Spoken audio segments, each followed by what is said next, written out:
আসসালামু আলাইকুম। সকালবেলা রান্না শেষে রেস্ট নিচ্ছিলাম, তো হঠাৎ জানতে পারলাম যে মেহমান আসবে, তো তাড়াতাড়ি করে ছোট্ট করে কিছু আয়োজন করলাম।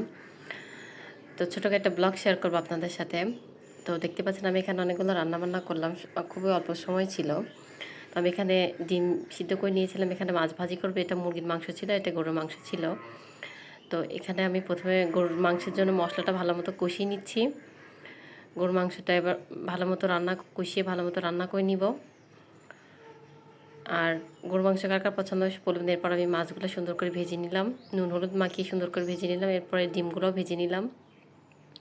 এরপর আমি মশলার সঙ্গে মুরগির মাংসটা ভালো মতো রান্না করে নিচ্ছি। আর মেহমান আসলে আপনারা কী ধরনের আয়োজন করা অবশ্যই শেয়ার করবেন আমার সাথে। আর আমার ভিডিও ভালো লাগলে অবশ্যই লাইক কমেন্ট শেয়ার করবেন, আর ফলো করতে একদম ভুলবেন না। তো গরুর মাংসটা কিন্তু রান্না শেষ, মুরগির মাংসটাও রান্না হয়ে গেছে। এই যে দেখতে পাচ্ছেন গরুর মাংসটা কিন্তু রান্না শেষের দিকে। এই যে গরুর মাংসটা আমি নামিয়ে দিলাম। এবার আমি পোলাও রান্না করে নিব।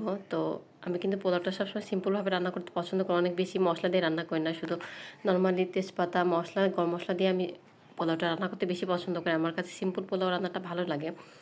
তো চালটা সুন্দর করে আমি কষিয়ে নিচ্ছি ভালো মতো। তারপরে এই যে দেখতে পাচ্ছেন ঝরঝরা পোলাওটা কিন্তু একদম হয়ে গেছে। আর পোলাও রান্না কে কে পায় না অবশ্যই কিন্তু কমেন্টে বলবেন গৃহিণী আপুরা। এই যে আমি একটা গামলাতে পোলাওটা ঢেলে দিলাম। আর এরপর আমি আলু ভেজে নিব।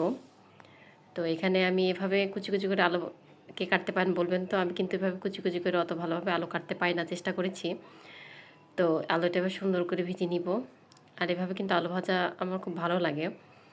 তো এখানে সবগুলো রান্না আমি সুন্দর করে বাটিতে সাজিয়ে রেখে দিয়েছি। এখানে দই মিষ্টি 7 আপ ছিল এখানে। আর এখানে মেহমানদের